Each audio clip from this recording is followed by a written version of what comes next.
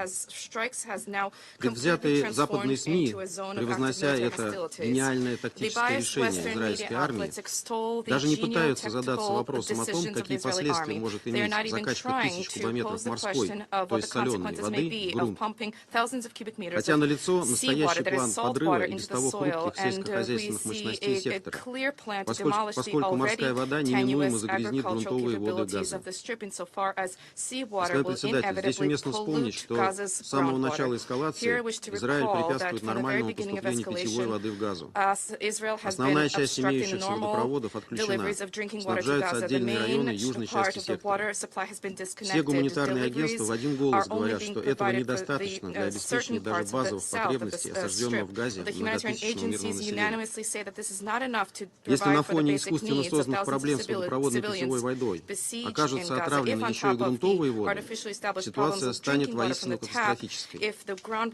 Напомню, что в соответствии с нормами международного гуманитарного права, статьи 23 и 59 4 Женевской конвенции 1949 года, на оккупирующей державе лежит специальное обязательство по обеспечению мирного населения предметами первой необходимости.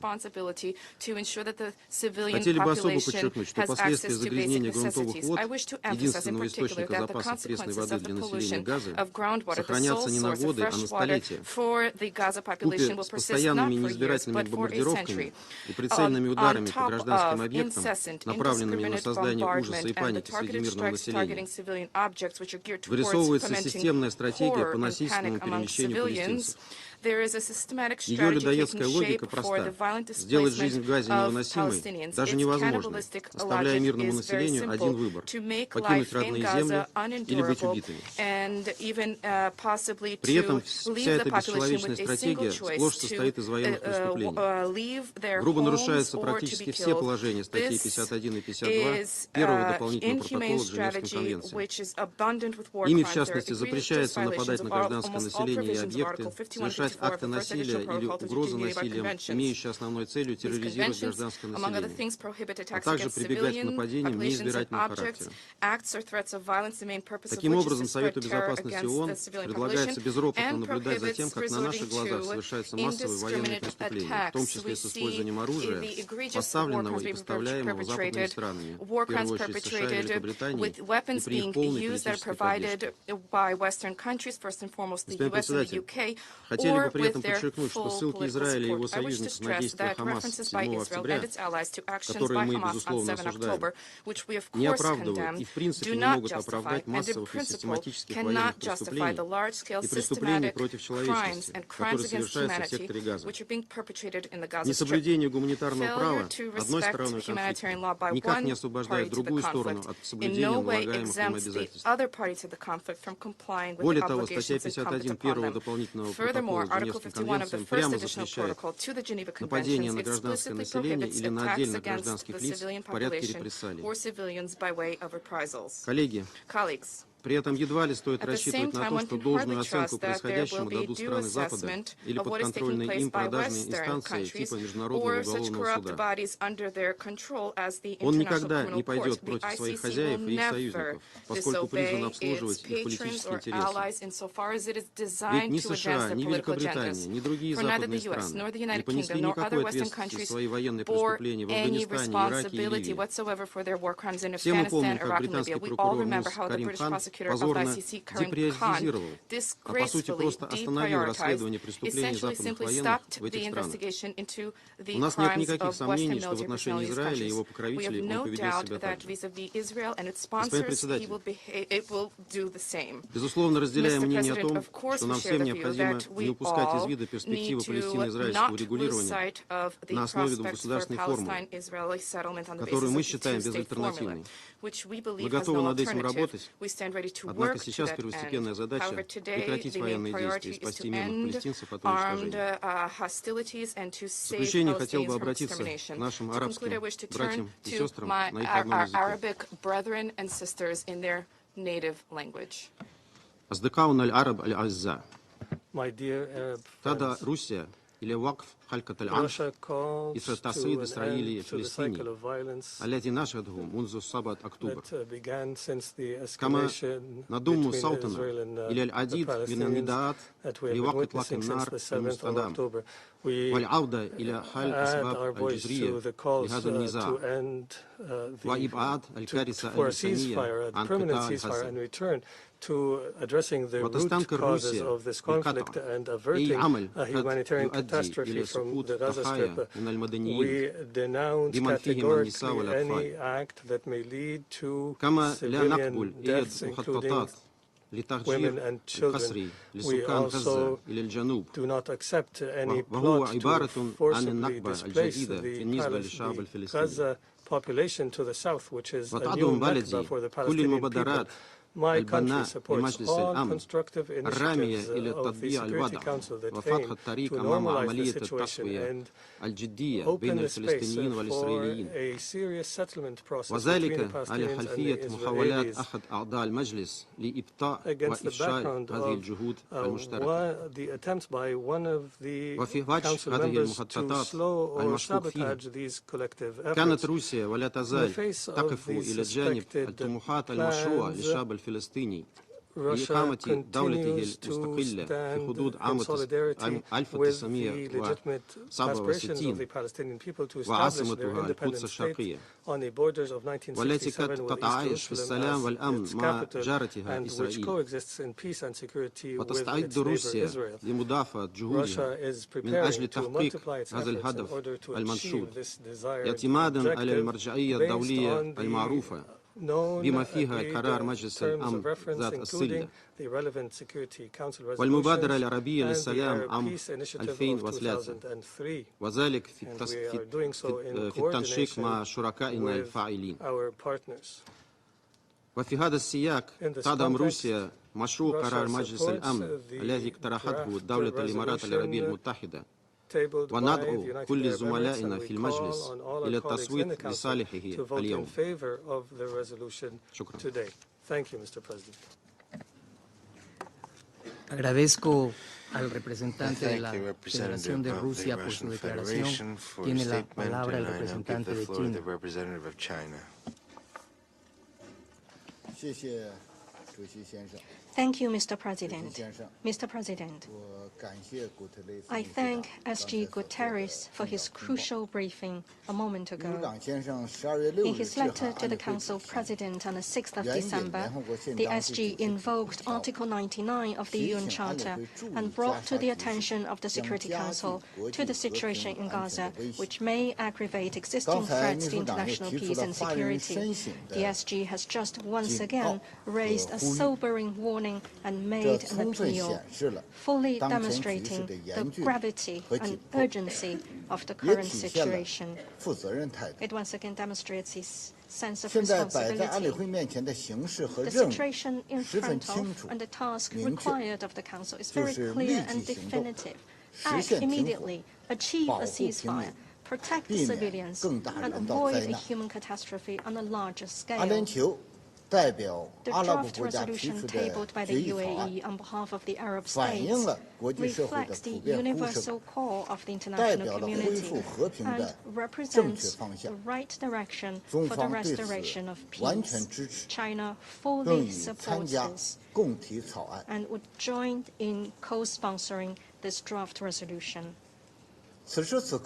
As it stands, only a ceasefire can save lives and avoid a bigger human catastrophe. The war in Gaza has claimed the life of over 17,000 innocent civilians. Over 1 million people have fled from north to the south, only to find there's nowhere to hide and nowhere to go. This human catastrophe is too great for words to describe. That any waiting or delay means more death. At this juncture, only a ceasefire can avoid the havoc of regional conflagration. The negative effect of the conflict is spilling over in accelerated manner. The West Bank, the Lebanon-Israeli border, and the Syrian-Israeli border have frequently sounded the alarm. The crisis with a greater scope of impact is imminent. Any tolerance or connivance is pushing regional peace and security towards a precipice. At this juncture, only a ceasefire can create the necessary conditions for reviving the political prospects for the two-state solution. The two-state solution is the fundamental way toward the peaceful coexistence of two states, Palestine and Israel, and a lasting peace in the Middle East.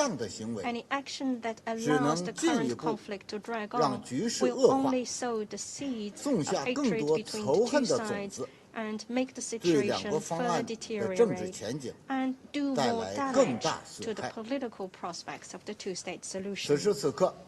At this moment, only a ceasefire is befitting the appropriate role of the Council. The international community eagerly looks to the Council to assume its primary function in the maintenance of international peace and security. The Council has no other option but to act urgently, without any procrastination, to bring about a ceasefire and protect civilians. Any hesitation or excuse would be irresponsible. China strongly calls upon all members to adopt a responsible approach, support this Council to make the right decision in front of war and peace, life and death. Act for peace and act to save lives. I thank you, Mr. President. Agradezco al representante de China por su declaración. Tiene la palabra el representante de Estados Unidos. Thank you, Mr. President. Thank you, Secretary-General Guterres, for your briefing. For the past 2 months, this Council has been engaged in continuous meetings on the topics highlighted in your recent letter. In parallel, and even as we have supported the right of another member state to defend its people against heinous atrocities and acts of terrorism, the United States, at the highest levels, has undertaken intensive diplomacy to save lives and lay a foundation for a durable peace. American diplomacy opened the way for the first trucks that flowed into Gaza with aid.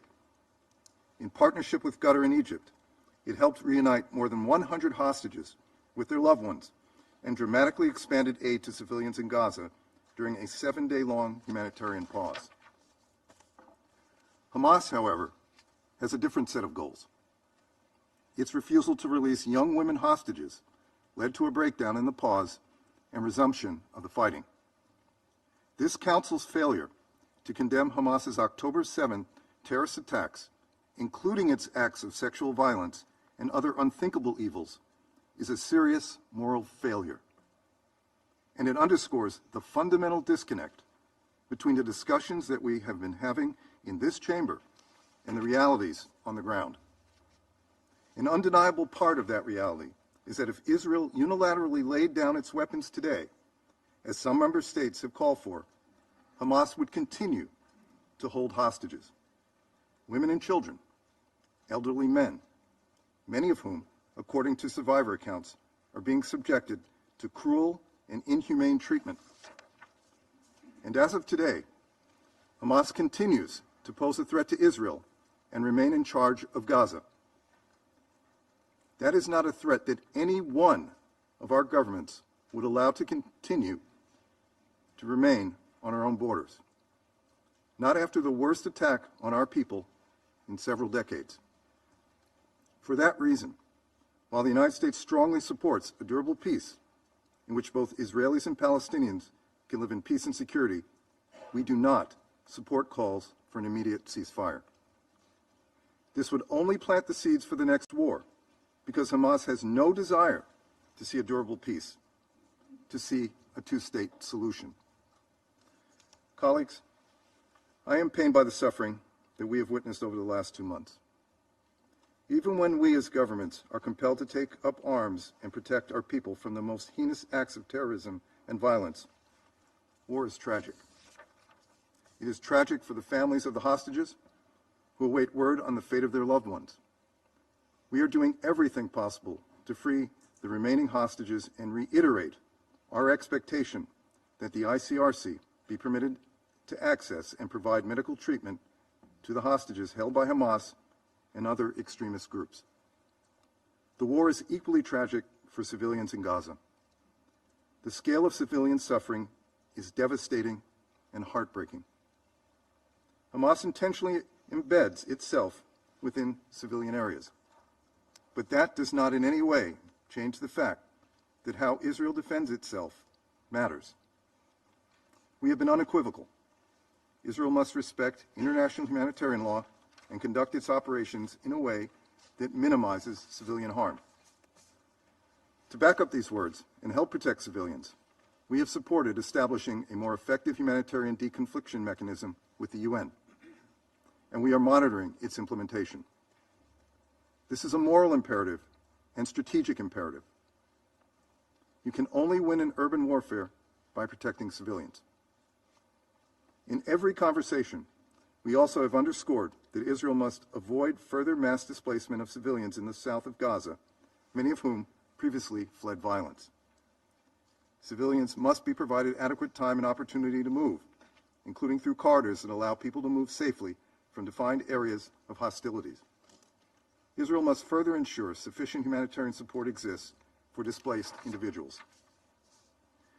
Finally, civilians displaced in Gaza must have an opportunity to return home as soon as conditions permit. There must be no enduring internal displacement or reduction in Gaza's territory. Under no circumstances would the United States support the forced relocation of Palestinians from Gaza or the West Bank. Although the extended humanitarian pause has ended, again, by Hamas's choice, we have been clear that humanitarian aid must not only continue, it must be expanded. We welcome the Israeli government's decision to open Kerem Shalom for inspections and screening of humanitarian goods. We will continue to be in touch with Israel to ensure this happens and on the timeline committed. We also welcome the Israeli government's decision to ensure the provision of fuel that meets requisite needs to sustain the humanitarian assistance operation, including vital civilian infrastructure. Both of these outcomes are a result of intensive U.S. engagement with all parties and are consistent with Resolution 2712. They lay the foundation to expand sustained, desperately needed humanitarian aid. Of course, humanitarian aid cannot be delivered if humanitarian workers are not protected, and all parties have an obligation to protect UN and humanitarian personnel. We offer our deepest condolences to all the families, friends, and colleagues of UNRWA staff who lost their lives since October 7. Attacks against UN shelters and facilities are unacceptable. We have also continued to press that work journalists do in conflict settings is vital, and they too must be protected. Israel must avoid damage to civilian infrastructure like hospitals, power stations, water facilities, and telecommunications infrastructure. Regarding the regional dimensions of this conflict, we are concerned by the renewed violence along the Blue Line. Restoring calm there is of utmost importance, as is fully implementing Security Council Resolution 1701. Moreover, we condemn the recent attacks by Houthis against 3 separate commercial vessels operating in international waters on the southern Red Sea. Consistent with Iran's long-term support and encouragement of the Houthis' destabilizing actions in the region, we know that Iran was engaged in planning Houthi operations. Iran has the choice to provide or withhold this support, without which the Houthis would struggle to effectively track and strike commercial vessels navigating shipping lanes through the Red Sea and Gulf of Aden. We welcome the Council's press statement condemning these attacks and underlining the importance of navigational rights and freedoms of all vessels in the Red Sea. We are engaged in intensive consultations with partners and allies to determine the appropriate next steps. The United States has also been clear about the dangers from the rise in extremist violence committed by Israeli settlers against Palestinians in the West Bank. Violent extremist settlers must be held accountable for violent acts. And so, the United States is implementing a new visa restriction policy targeting individuals believed to have been involved in or meaningfully contributed to undermining peace, security, or stability in the West Bank. President Biden has been clear. The Palestinian people deserve a state of their own and a future free from Hamas. And a two-state solution is the only way to guarantee the long-term security of both the Israeli and the Palestinian people.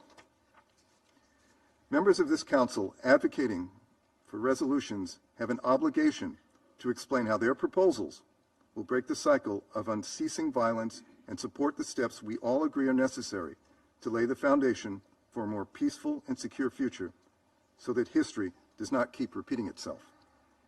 Our goal should not simply be to stop the war for today. It should be to end the war forever, break the cycle of unceasing violence, and build something stronger in Gaza and across the Middle East so that history does not keep repeating itself. As has been the case since day one of this crisis, the United States will continue to use all its influence to encourage the reunification of hostages with their loved ones and the further expansion of aid to Palestinian civilians in Gaza who have suffered tremendous losses.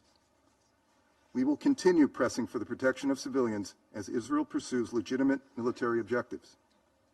And we will not give up on a future where Hamas does not control Gaza, which is untenable for Israel's and the region's security and the well-being of the Palestinian people. Thank you, Mr. President. Agradezco al representante de Estados Unidos por su declaración. Tiene la palabra la representante de Albania. Thank you, President.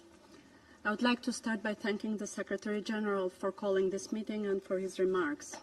Like others in this room, Albania shares the deep concerns on the catastrophic humanitarian situation in Gaza. We commend the efforts of the United Nations, regional partners, the United States, and all those who are working to guarantee the free flow of humanitarian aid in Gaza. We are also encouraged by the recent news on the possible use of the Kerem Shalom crossing for screening and inspections. It would increase and expedite the entry of more humanitarian assistance into Gaza, which is so much needed. Throughout this week, approximately 80 trucks per day made their way into Gaza, compared to over 200 during the November's week-long humanitarian pause. Civilians in Gaza need much more humanitarian aid than before the Hamas attack. President, while all efforts are concentrated in the protection of civilians and the provision of humanitarian aid to all those in need, we must not lose sight of the entire picture in this terrible situation. We reiterate our condemnation of the terrorist attack of Hamas on Israel and its people on the 7th of October, including the indiscriminate rocket launches on the residential areas of Israel. The horrible events of 7th of October, the abduction of innocent civilians and the consecutive violence, including sexual violence and psychological pressure exercised on them, are unacceptable. Nothing justifies the abduction of civilians, and nothing can excuse their use for political goals. We call for the immediate and unconditional release of the hostages in compliance with international humanitarian law, and also condemn the use of Palestinian civilians as human shields by Hamas. The Security Council must stand up for such injustice towards the Palestinians, Israelis, and civilians of other nationalities, and hold Hamas accountable. We regret that the Security Council has not been able to condemn Hamas terror. By not condemning Hamas, the Security Council risks empowering them. This lack of condemnation does not contribute in empowering the Palestinian Authority, doesn't help the Palestinian people, and does not contribute to the security of the entire region. Colleagues, the huge impact of the conflict between Israel and Hamas on the Palestinian civilians cannot be ignored. We call on Israel to fully comply with international humanitarian law and to exercise the principle of proportionality and distinction in its military operations. Protection of civilians at war is a must, and lives matter the same, Israelis and Palestinians alike. More should be done in protecting them and the civilian infrastructure. Furthermore, we call on Israel to address the issue of the increased settlers' violence on Palestinian civilians in the West Bank.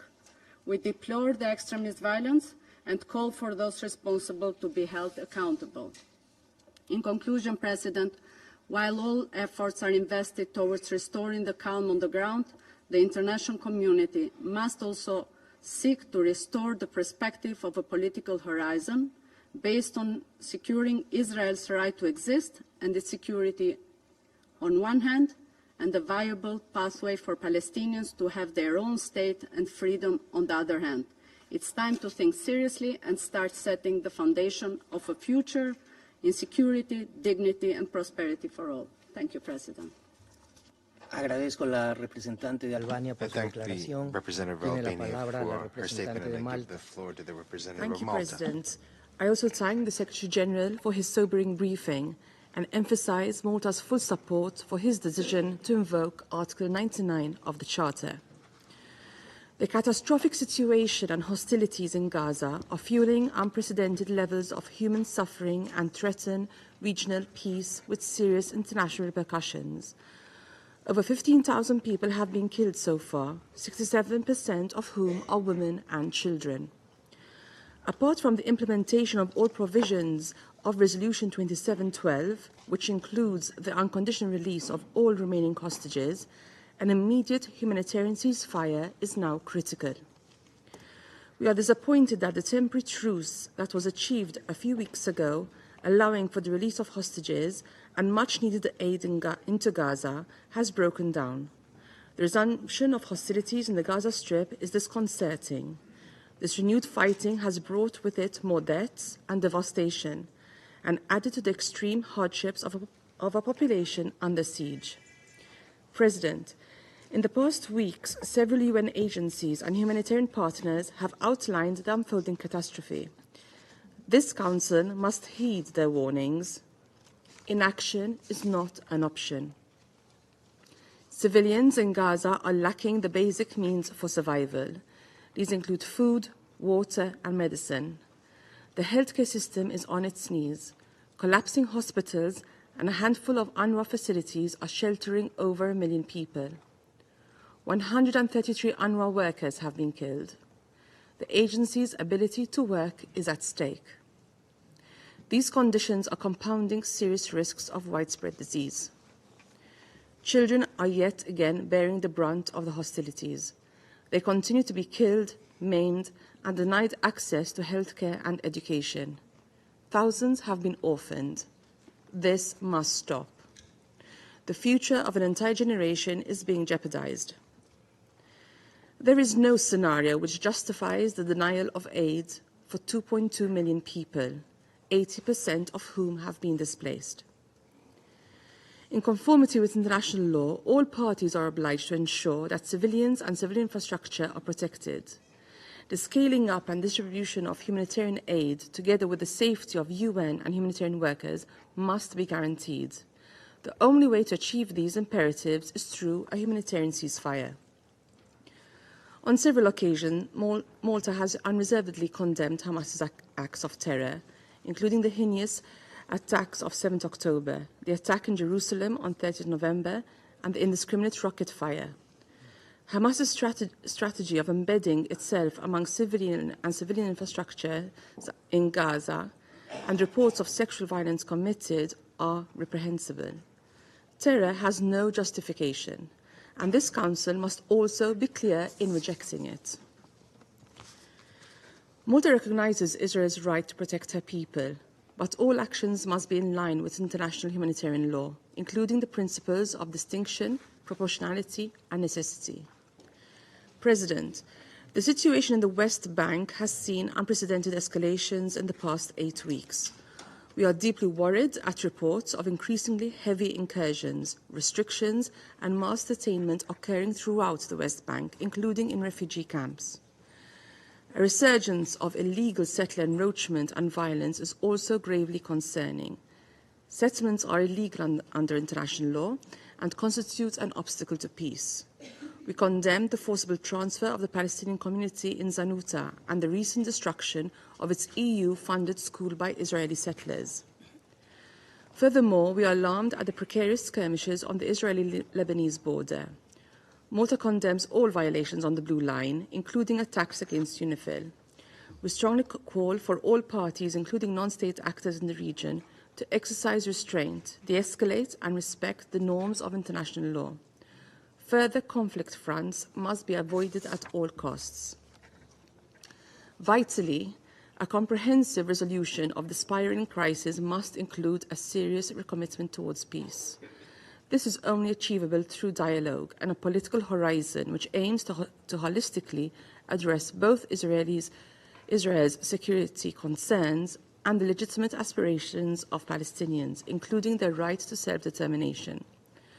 Malta reaffirms its unwavering commitment to a two-state solution along the pre-1967 borders, addressing the legitimate aspirations of both sides, with Jerusalem as the future capital of two states, living side by side in peace and security, in line with relevant Security Council resolutions and internationally agreed parameters.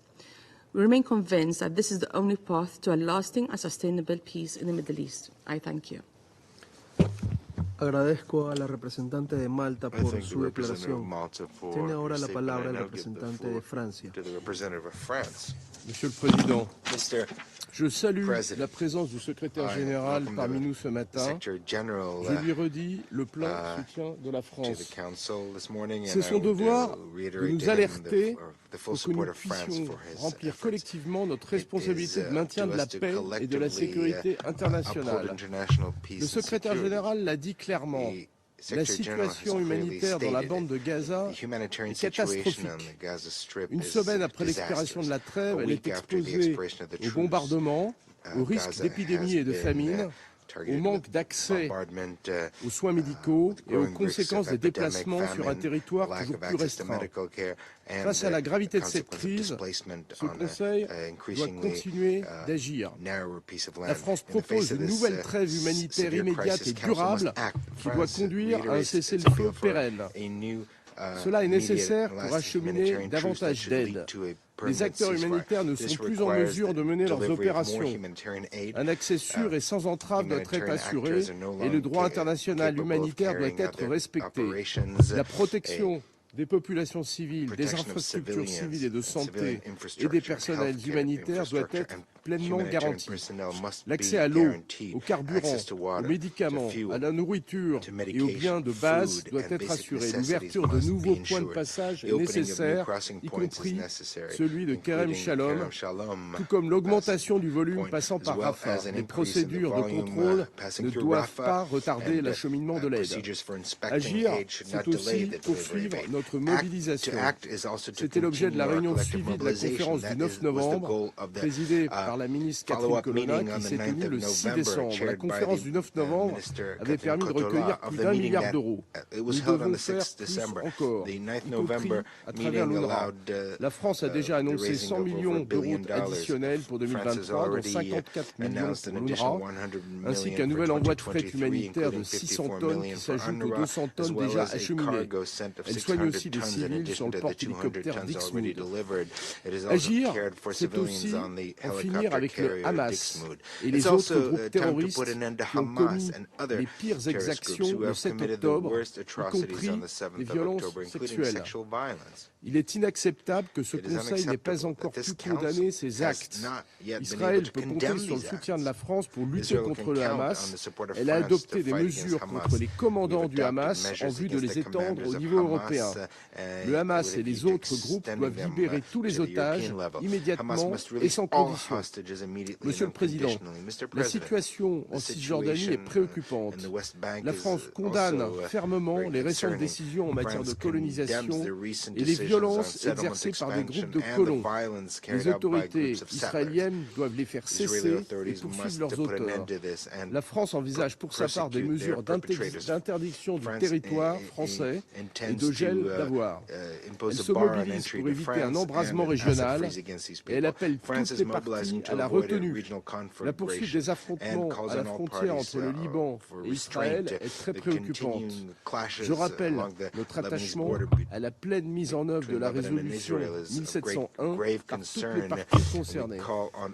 Monsieur le Président, ce qui importe enfin, c'est de restaurer un horizon politique sur la base de la seule solution viable, celle de deux États vivant côte à côte, en paix et en sécurité. Il ne suffit plus d'invoquer cette perspective.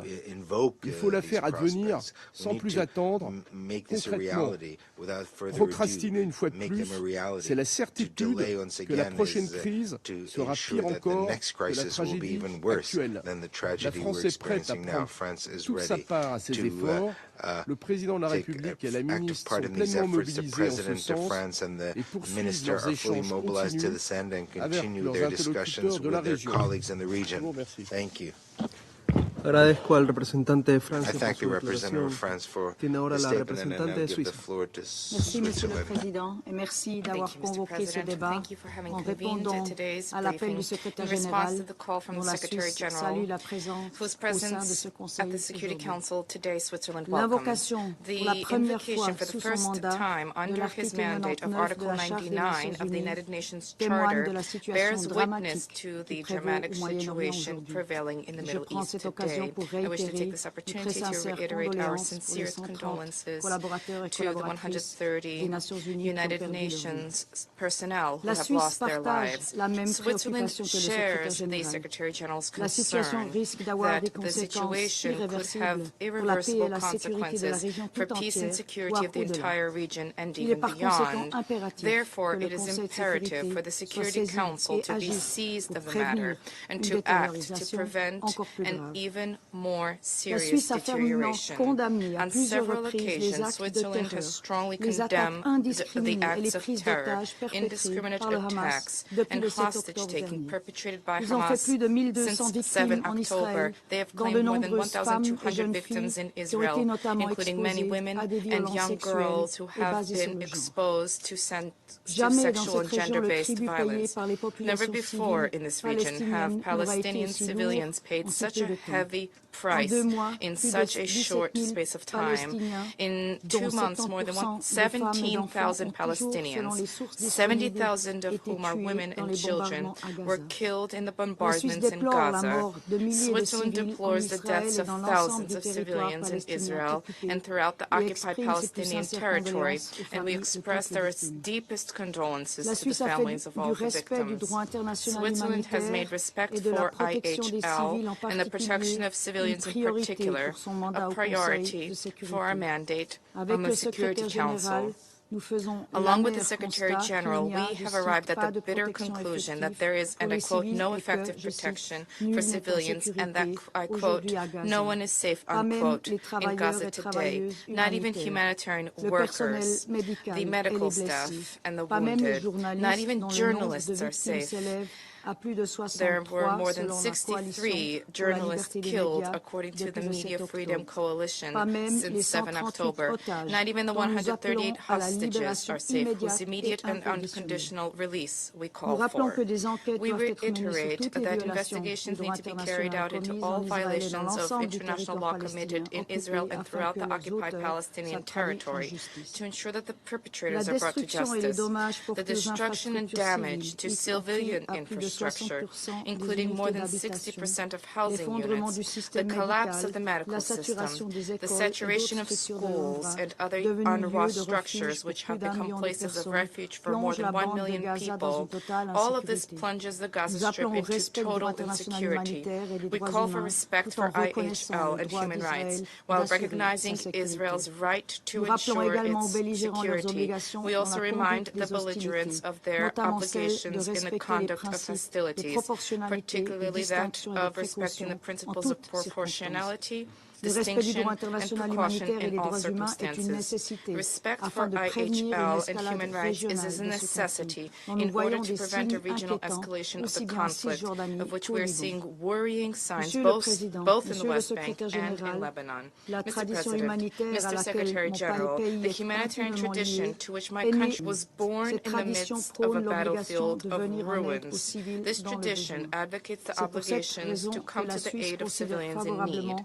It is for this reason that Switzerland supports the draft resolution submitted by the Emirati delegation, which is due to be put to the vote this afternoon. Resolution 2712 of this Council conveys the same duty of humanity. It reiterates the need for full, rapid, safe, and unhindered humanitarian access to civilians. The observation that the implementation of this resolution is untenable in the current circumstances means that this minimum of humanity is not currently guaranteed in Gaza. Humanitarian aid is an obligation. It is not an end in itself. It will save lives and inject some dignity into a conflict that imperatively needs a political solution in the terms repeatedly emphasized by this Council and in accordance with international law. Thank you. Agradezco a la representante de Suiza por su declaración. Doy ahora la palabra al representante de Mozambique. Thank you, Mr. President. Mr. President, we thank Ecuador presidency for convening this emergency meeting.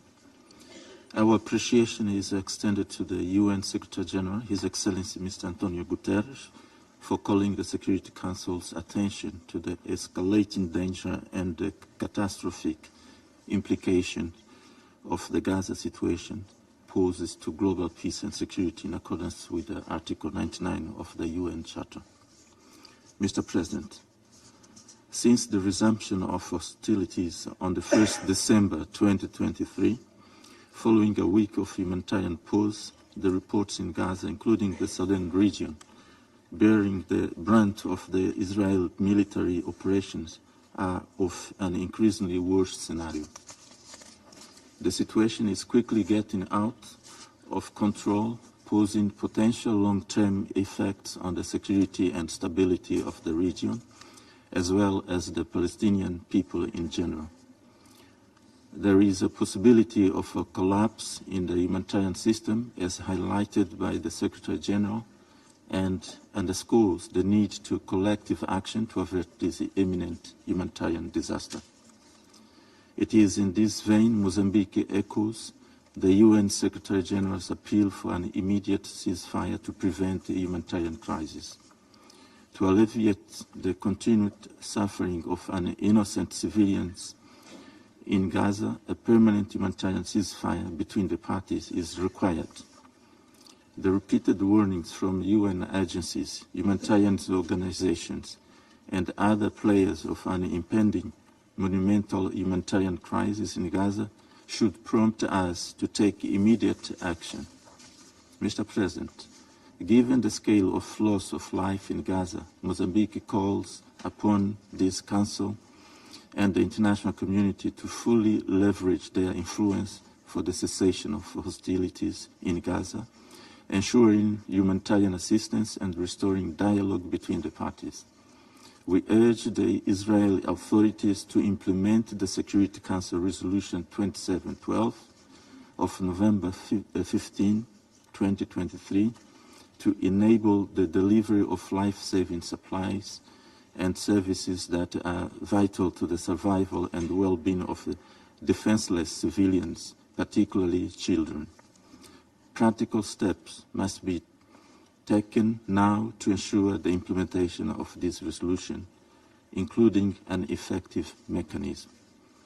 Mr. President, we reiterate our call to the parties to comply with their obligations regarding to protect of civilians in accordance with the international human rights law and international humanitarian law. We urgently call the parties to demonstrate leadership and courage by engaging in dialogue to achieve a long-lasting solution, allowing both Israelis and Palestinians to live side by side in peace and security as good neighbors in accordance with the United Nations Charter. Finally, to realize this noble goal, we appeal the members of the Security Council to exert their influence on the concerned parties. I thank you, Mr. President. Agradezco al representante de Mozambique por su declaración. Doy ahora la palabra a la representante de Reino Unido. Thank you, President, and thank you to the Secretary-General for your briefing and for your letter to the Security Council under Article 99. Colleagues, these are dark days. The horror of Hamas' 7 October attacks hangs over us, including the shocking reports of sexual violence by Hamas against Israeli women and girls, and the terrible and heart-wrenching suffering of innocent Palestinians, including many women and young children, is a humanitarian tragedy unfolding before our eyes. The Secretary-General, who has our strong support, set out clearly the trajectory towards humanitarian catastrophe facing Palestinians in Gaza. We need to respond, and to respond with urgency. The sheer scale of civilians killed is shocking, and the fact that 80% of the population has been displaced in Gaza cannot continue. The UK continues to support Israel's right to defend itself against Hamas terrorism as it seeks the return of over 100 hostages who are still held in Gaza. But we are absolutely clear that Israel must be targeted and precise in achieving that goal. The Prime Minister and the Foreign Secretary of the UK have delivered this message and will continue to do so. Civilians must be protected.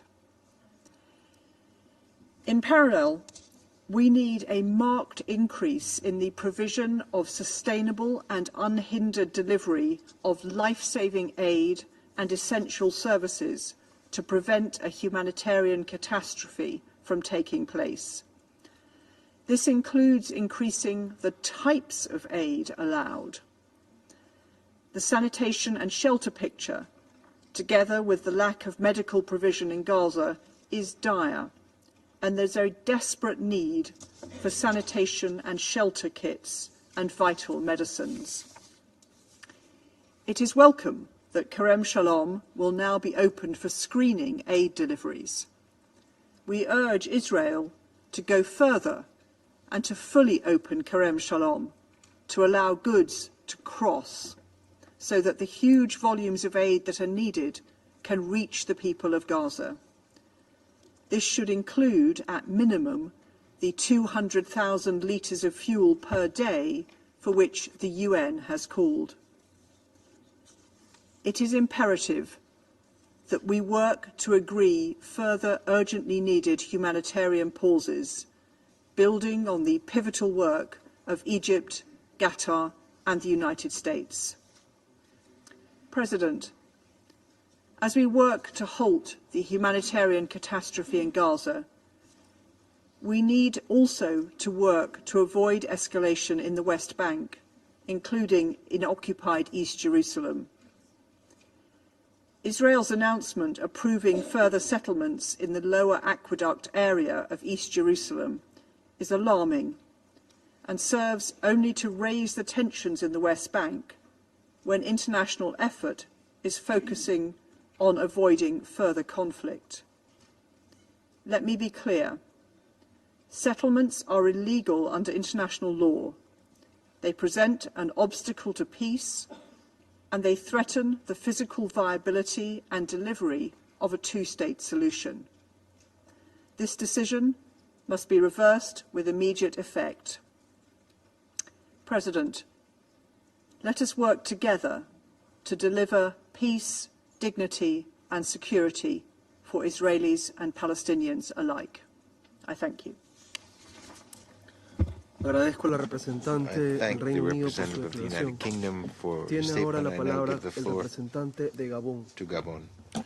Merci, Monsieur le Président. Thank you, Mr. President. Je remercie le Secrétaire général pour son engagement et ses efforts pour faire prévaloir la lettre et l'esprit de la Charte des Nations Unies dans la guerre entre Israël et le Hamas, dont l'échelle de violence meurtrière et de destruction ont atteint des proportions inhumaines.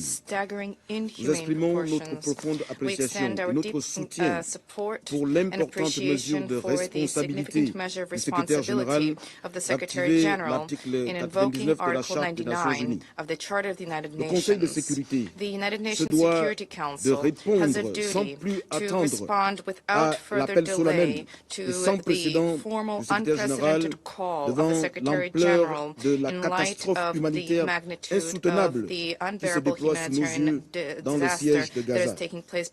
Il est fondamental de parvenir à un cessez-le-feu immédiat pour arrêter la tragédie à Gaza. Face à l'échelle de gravité pour la sécurité régionale et internationale et le risque d'embrasement, nous devons raviver l'espoir suscité par l'adoption par ce Conseil de la résolution 2712 du 15 novembre 2023. Chers collègues, aucun calcul n'est acceptable lorsqu'il s'agit de sauver les vies humaines. Le Gabon condamne fermement toutes les attaques qui visent les populations civiles et appelle toutes les parties à faire preuve de retenue et de s'en tenir au respect de leurs obligations en vertu du droit international humanitaire. Il est plus qu'urgent d'établir un cessez-le-feu humanitaire. Ce Conseil se doit sans relâche de poursuivre les efforts dans ce sens afin de sauver des vies humaines, particulièrement celles des enfants, des femmes et des populations civiles dans Gaza et dans la région. De même, nous devons insister pour que l'aide humanitaire soit acheminée sans entrave et en quantité suffisante dans le respect du droit humanitaire. Nous redisons qu'il est impératif que tous les otages soient libérés. Nous redisons que la constitution de populations civiles en bouclier humain est inadmissible. Nous redisons qu'une action militaire de punition collective concernant des populations civiles est inacceptable. Nous redisons que le droit à la légitime défense d'Israël doit respecter le principe de proportionnalité, de distinction et de précaution. Le Conseil de sécurité doit faire preuve de plus d'engagement en faveur de la reddition des comptes pour la violation de graves violations du droit international depuis les attaques barbares du Hamas since the barbaric attacks perpetrated by Hamas on 7 October. My country firmly condemned those attacks. For Gabon, the solution to the Israeli-Palestinian conflict hinges on the resumption of dialogue and the peace process to reach a two-state solution, a solution of two states coexisting peacefully on the basis of internationally recognized borders. A two-state solution needs to be made a reality without further delay. To achieve this, dialogue and negotiation are key with the central role of the United Nations. Thank you. Agradezco al representante de Gabón por su declaración.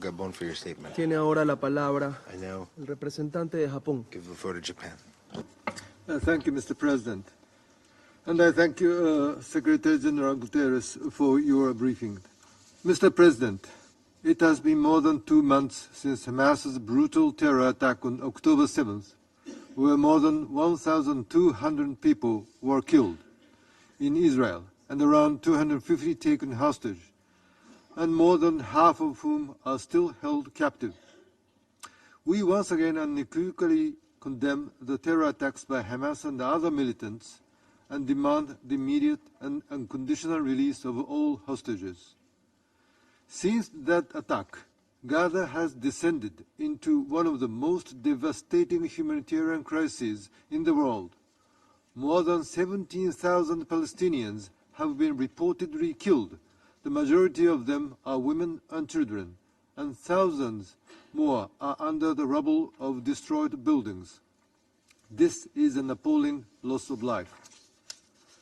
Now, winter is approaching in Gaza, and the streets and UNRWA UNRWA facilities are packed with the newly displaced, many of whom are fleeing from a second time. Most basic goods are not available. To echo the words of the Secretary-General, the nightmare in Gaza is a crisis of humanity. Mr. President, Japan takes seriously the Secretary-General's invocation of Article 99 of the UN Charter, urging the members of the Security Council to avert a humanitarian catastrophe and to appeal for humanitarian ceasefire to be declared, given the grave human loss in such a short period of time. We deeply regret that no significant humanitarian aid has been delivered since the breakdown of the humanitarian pause last week. The delivery of essential supplies solely through the Rafah crossing is utterly insufficient. Of course, we welcome that Israel agreed to open Karem Shalom crossing for screening and inspection.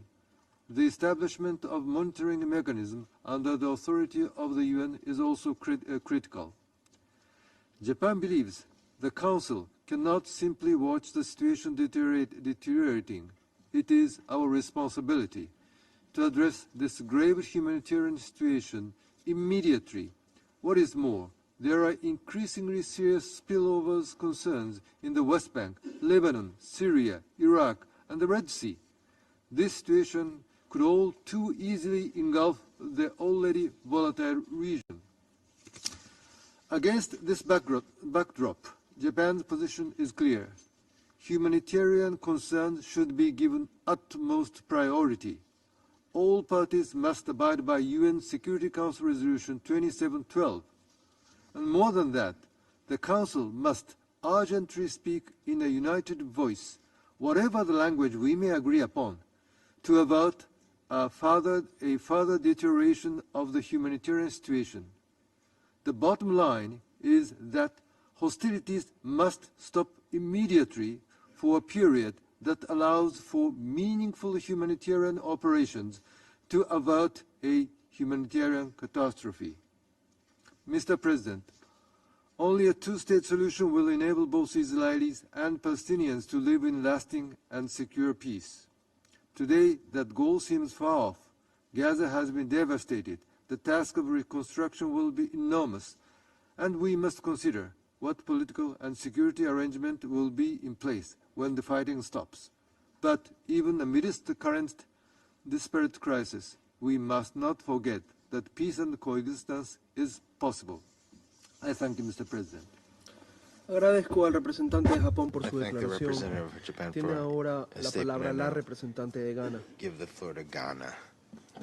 Thank you, Mr. President. Let me begin by thanking you for convening this meeting.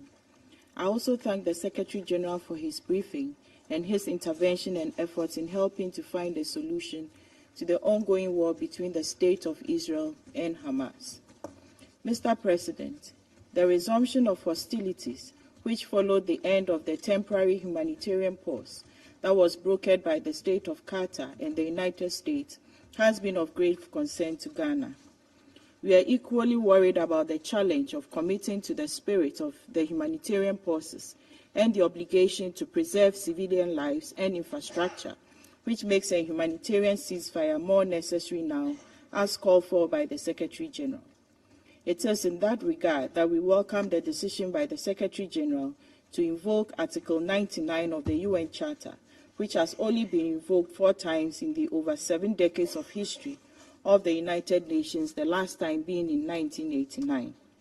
We note that the ongoing Israeli-Hamas conflict has unfortunately taken a heavy toll on the civilian population on both sides and consequently created a serious security and humanitarian crisis not only in Gaza but also in Israel and the other occupied Palestinian territories.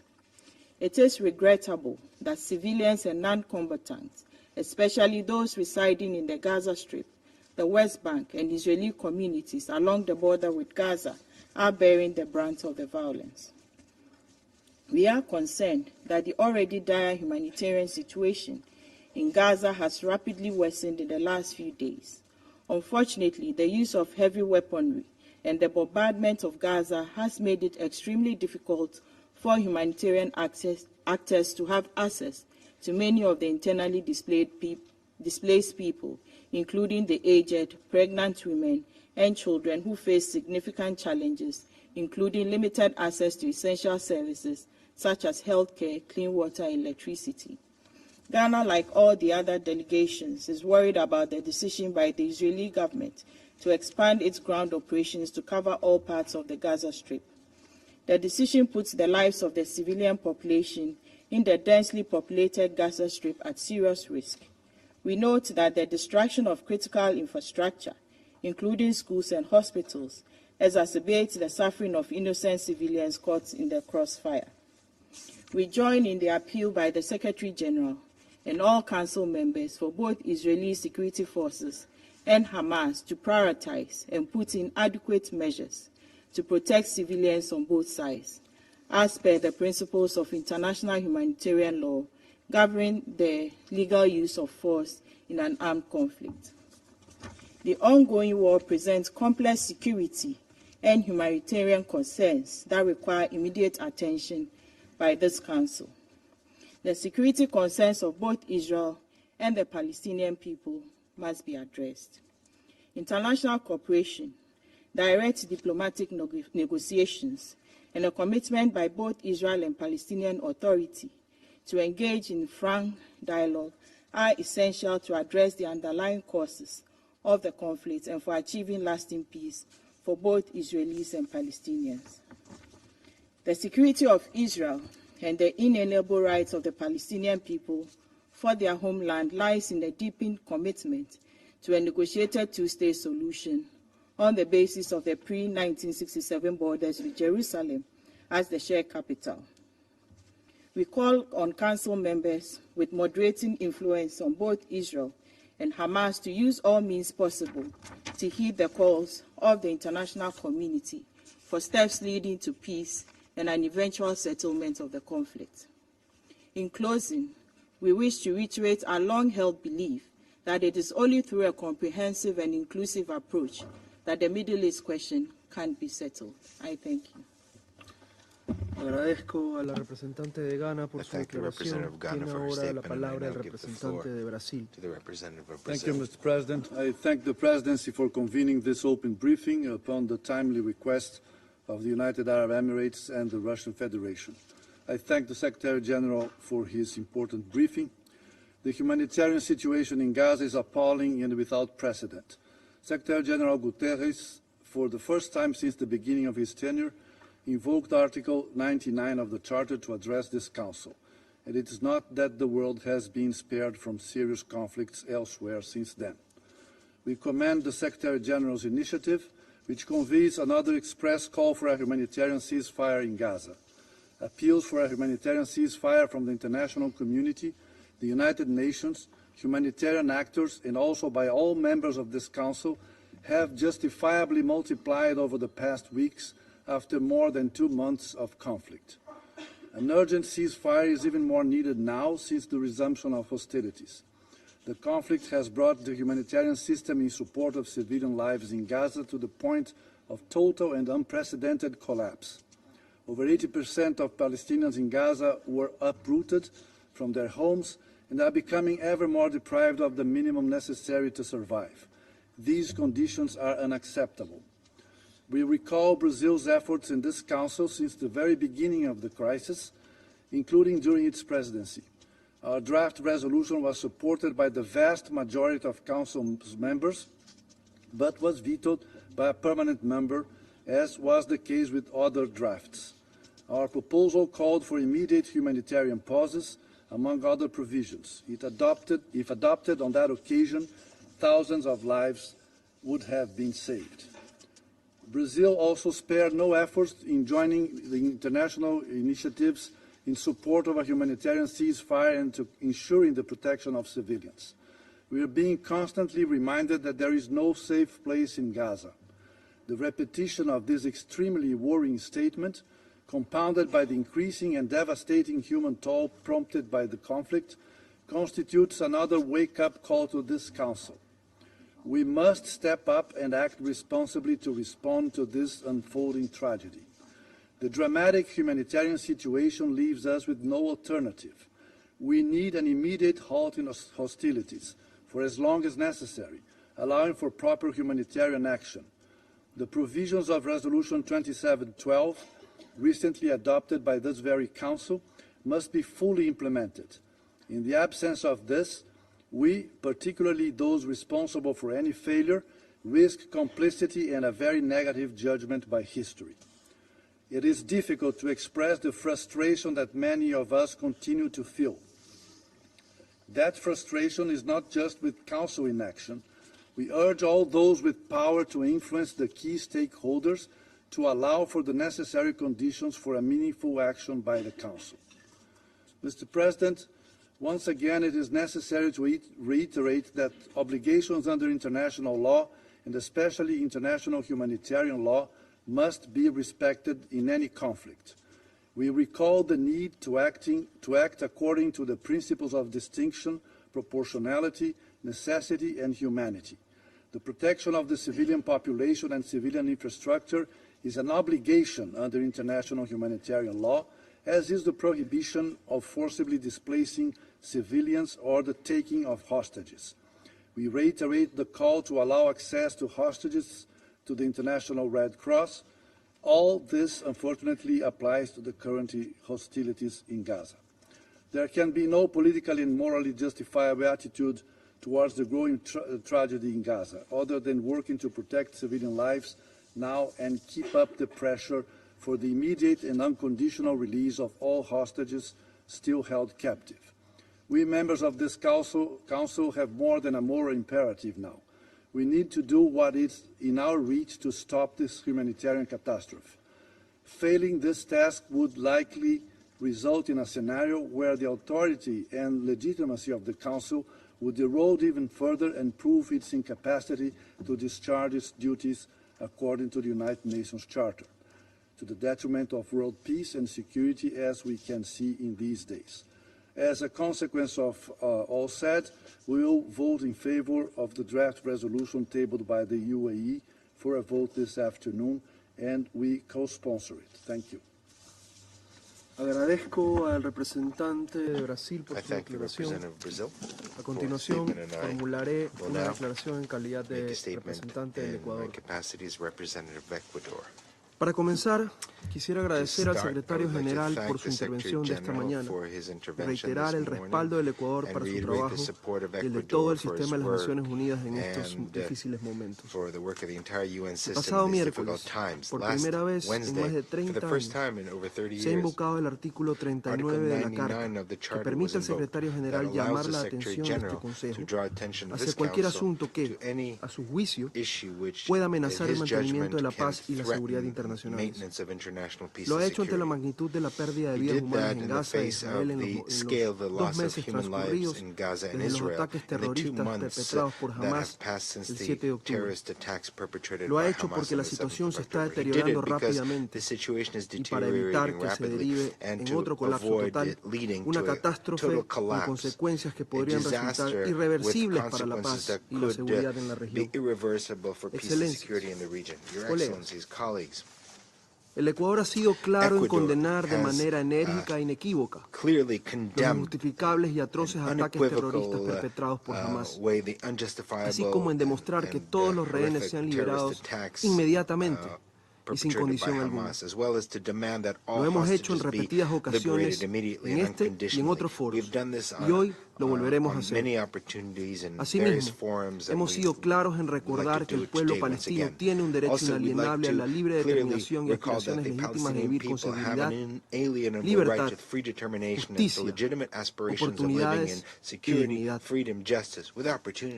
Hemos expresado nuestra solidaridad con Israel y con Palestina, porque todas las vidas son valiosas, porque nos duelen todas las muertes, porque no hay justificación alguna para causar dolor y muerte a civiles inocentes. Hemos señalado que Israel tiene el derecho a defender a su población y también la ineludible obligación de respetar los principios del derecho internacional y el derecho internacional humanitario al ejercer tal derecho.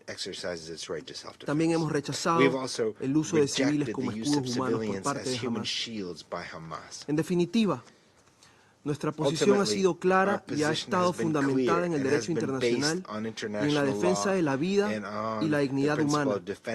Estos son los principios que nos guían en este y en todos los temas, sin doble estándar. Colegas, Excelencias, en coherencia con estos principios y ante el llamado del Secretario General, creemos que es ineludible un cese al fuego humanitario que permita aliviar la terrible situación en Gaza y disminuya el riesgo de una expansión de la violencia en la región. Por desgracia, ninguna acción de este Consejo puede recuperar vidas perdidas, pero sí podemos intentar evitar más sufrimiento, más dolor y más muertes. Cada día, cada minuto, cada segundo cuenta, porque cada vida cuenta. Retomo ahora mi rol como presidente del Consejo. Doy ahora la palabra a la representante de Egipto. Muchísimas gracias, señor presidente, y felicitaciones para asumir la presidencia del Consejo de Seguridad. Permítame hablar en árabe, mi lengua. Thank you, Mr. President. Thank you, Mr. President. En nombre del Grupo Árabe. أتحدث إليكم اليوم باسم المجموعة العربية مستحضرا التاريخ يذكر الجميع بأن الأمم المتحدة التي نتحدث اليوم تحت رايتها أنشئت من رحم معاناة بشرية هائلة أثناء الحرب العالمية الثانية بهدف منع تكرارها.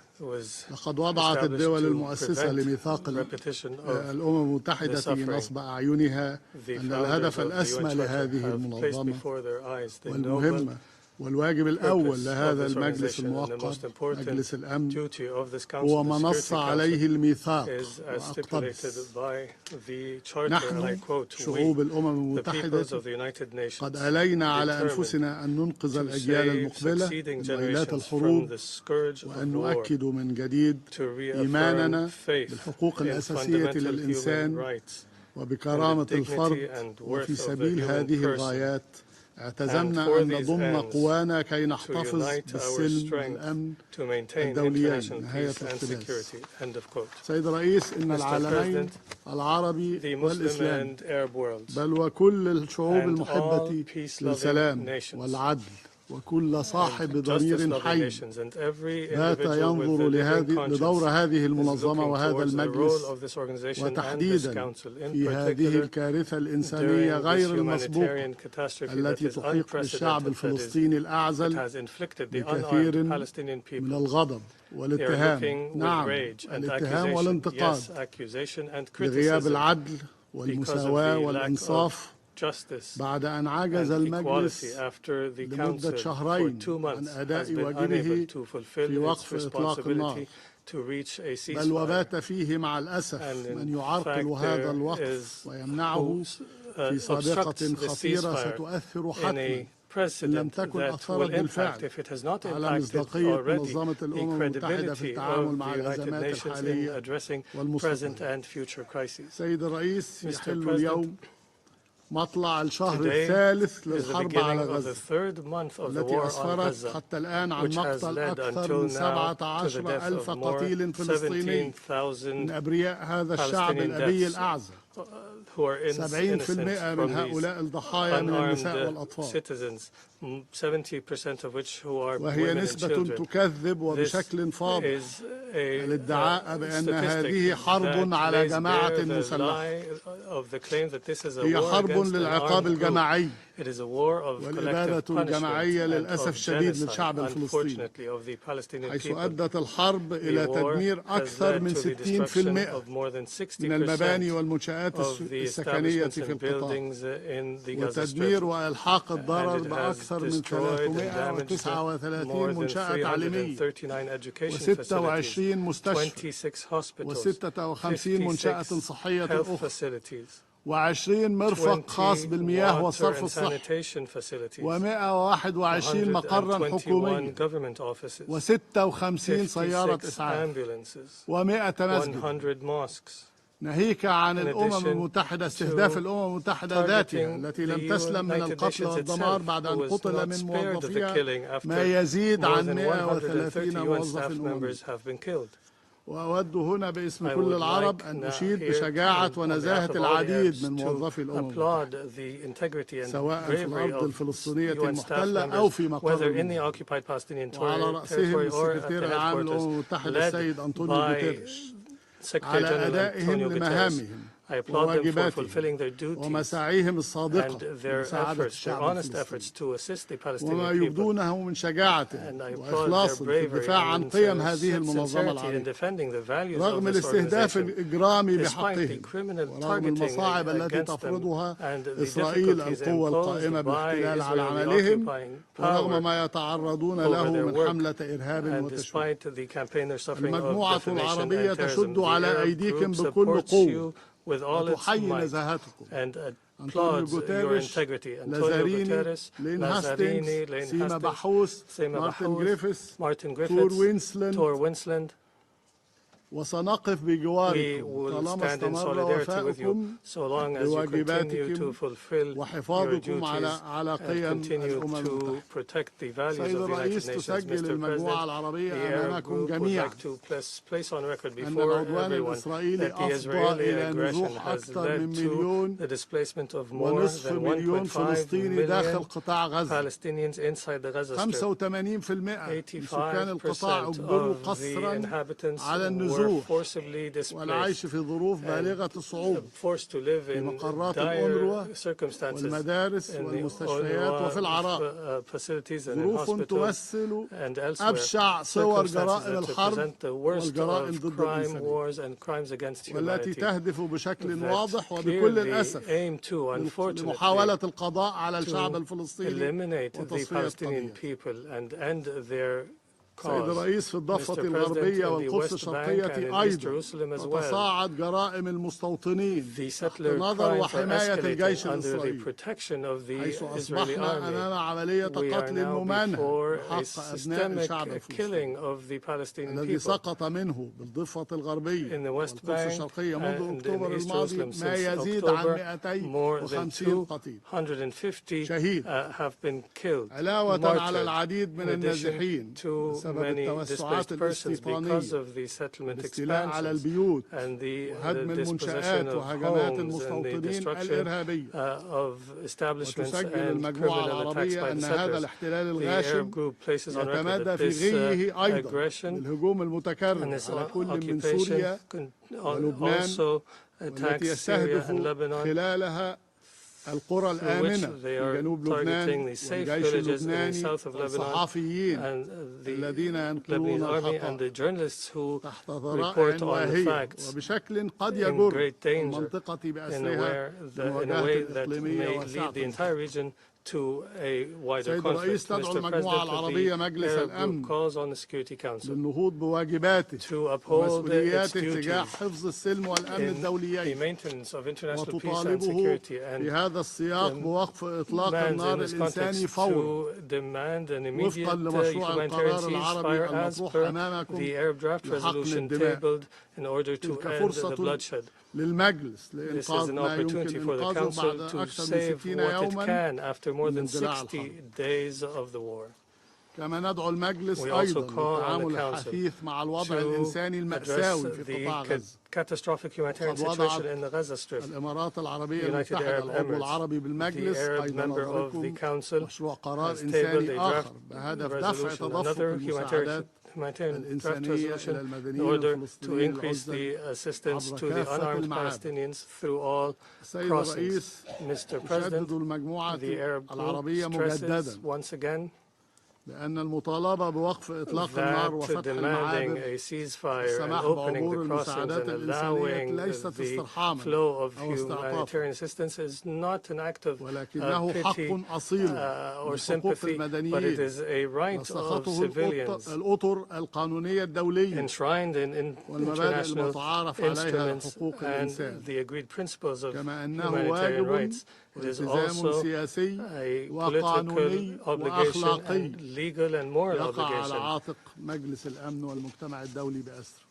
on all of us. Mr. President, distinguished members of the Council, the Arabs were the ones who initiated peace with Israel and for long decades have expressed their commitment to a political solution. Despite the rejection of Israel to engage with the cause for peace, and despite the repeated crimes of Israel against civilians, and despite the ideological extremism that is on the rise in Israel, the Arabs continue to commit to peace because they understand well as people of a civilization that violence will not lead to peace and genocide will not succeed in ending the cause of the nation, and that dialogue and peaceful coexistence are the only way for stability to be achieved in the region. This is what leads us after ending this destructive war to commit to resuming the political process as soon as possible in order to achieve a just and lasting comprehensive peace in the Middle East through the establishment of a Palestinian state on the borders of June 4th, 1967 with East Jerusalem as its capital. Thank you very much, Mr. President. Agradezco la palabra al representante de Egipto. Tiene ahora la palabra la representante de Qatar. شكرا لكم السيد الرئيس. ألقي هذا البيان باسم الدول الأعضاء بمجلس التعاون لدول الخليج العربية، دولة الإمارات العربية المتحدة، مملكة البحرين والمملكة العربية السعودية وسلطنة عمان ودولة قطر ودولة الكويت. وبداية نشكركم على عقد هذا الاجتماع، كما ونشكر الأمين العام للأمم المتحدة على مشاركته القيمة. سيد الرئيس، في ظل التطورات الخطيرة التي يشهدها قطاع غزة، فإن دول مجلس التعاون تدين العدوان الإسرائيلي وتحمل إسرائيل المسؤولية القانونية عن اعتداءاتها المستمرة التي طالت المدنيين الأبرياء وأسفرت عن قتل آلاف المدنيين في قطاع غزة، معظمهم من النساء والأطفال، في انتهاك صريح للقانون الدولي والقانون الدولي الإنساني.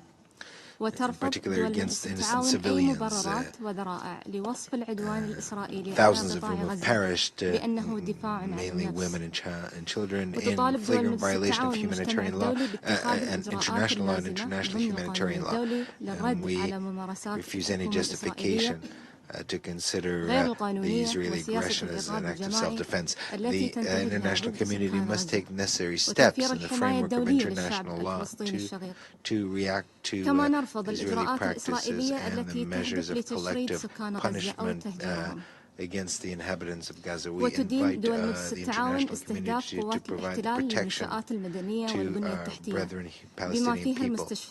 We reject measures leading to the forced displacement of the inhabitants of Gaza. We condemn that occupation forces are targeting civilian infrastructures, including schools, hospitals, and refugee shelters.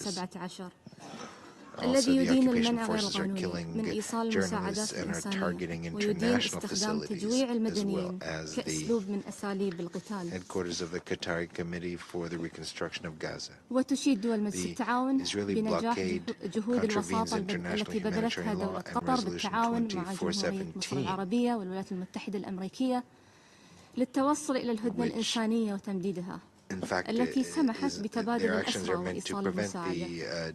delivery of humanitarian assistance and as a policy to starve the Palestinian people. We welcome the mediation of the United States, Egypt, and others in Qatar in achieving a humanitarian truce, which led to the exchange of hostages and the delivery of humanitarian assistance. We regret the end of the truce and the increase in Israeli attacks, which has led to the displacement of millions and prevents the work of numerous humanitarian and UN organizations. We welcome Resolution 2712, which calls for humanitarian truce and immediate humanitarian truces and lasting ones كما نشيد بالخطوة التي اتخذها الأمين العام بتوجيه رسالة إلى مجلس الأمن بموجب المادة 99 من ميثاق الأمم المتحدة طالب فيها الأمين العام المجلس بإعلان وقف إنساني عاجل لإطلاق النار. وفي هذا الصدد نشدد على أن مسؤولية المجلس بموجب ولايته وفق الميثاق تحتم أن يطالب بوقف إنساني فوري لإطلاق النار، وأن يطالب الأطراف بالامتثال لالتزاماتهم بموجب القانون الدولي بما فيه القانون الإنساني الدولي، لا سيما بخصوص حماية المدنيين. ولذلك فإننا ندعو المجلس إلى أن يعتمد اليوم القرار المقدم من قبل دولة الإمارات العربية المتحدة باسم المجموعة العربية. وبالإضافة إلى ذلك تطالب دول مجلس التعاون بالوقف الفوري لإطلاق النار وضمان توفير وصول المساعدات الإنسانية والإغاثية والاحتياجات الأساسية الكافية دون عوائق إلى محتاجيها في جميع أنحاء قطاع غزة، واتخاذ الخطوات الكفيلة بتسريع إدخال المساعدات بشكل مباشر، إضافة إلى استئناف إمدادات الكهرباء والمياه والسماح بدخول الوقود والغذاء والدواء.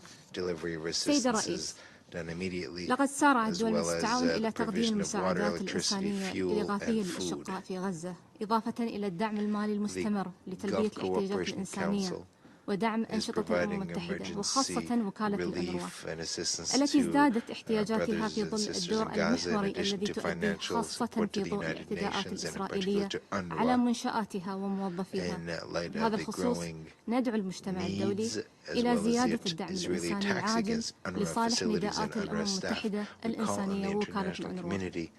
سيد الرئيس، تؤكد دول مجلس التعاون على مواقفها الثابتة من مركزية القضية الفلسطينية وإنهاء الاحتلال الإسرائيلي ودعمه لسيادة الشعب الفلسطيني على جميع الأراضي الفلسطينية المحتلة منذ يونيو عام 1967 وتأسيس الدولة الفلسطينية المستقلة وعاصمتها القدس الشرقية وضمان حقوق اللاجئين وفق مبادرة السلام العربية وقرارات الشرعية الدولية، مؤكدة على ضرورة مضاعفة جهود المجتمع الدولي لحل الصراع بما يلبي جميع الحقوق المشروعة للشعب الفلسطيني الشقيق وفق تلك الأسس. في هذا الإطار تدعم دول مجلس التعاون مبادرة المملكة العربية السعودية والاتحاد الأوروبي وجامعة الدول العربية لإحياء عملية السلام في الشرق الأوسط بالتعاون مع جمهورية مصر العربية والمملكة الأردنية الهاشمية.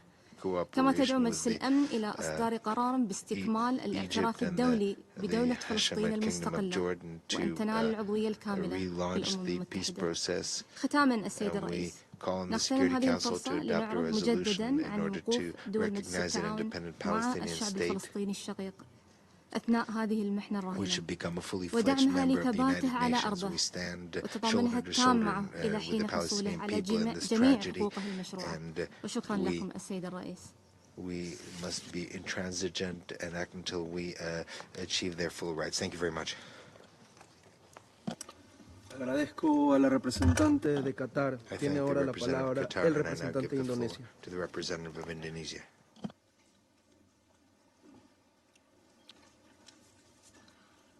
Thank you, Mr. President. I am speaking on behalf of Bangladesh, Malaysia, Maldives, Namibia, Timor-Leste, Turkey, and my own country, Indonesia. Mr. President, in one autumn season, the world stood by and watched over 16,000 people killed in Gaza, whole families and generations wiped out, including more than 6,000 children. The latest words to describe the situation faced by innocent women and children in Gaza is apocalyptic conditions. Saying this has taken a toll in our collective conscience is an understatement. If we fail to act, history will judge us as accomplices to crimes against humanity. When the world vowed never again over 75 years ago, it was not meant only for certain race, nor for certain religious group. It was to protect everyone in this world. It was to save humanity. Mr. President, we fully support the Secretary-General's recent letter to the member of this Council calling for a humanitarian ceasefire. In this very Council, on the 24th of October open debate, we underline that an immediate ceasefire is vital to end atrocities and the deteriorating humanitarian situation. This is the least that the Council should do if we truly want to uphold human rights and humanity. And this is why we are proud to co-sponsor the draft resolution on humanitarian ceasefire. We call on the Council to adopt this declaration today. In this regard, allow me to state 3 points. First, please show compassion to humanity. Focus on the innocent civilian, women, children, the infirm. How many more lives, how many more children must we sacrifice? How many more must die before the relentless assault is halted? 20,000, 50,000, 100,000? Listen to the collective plea of the global community.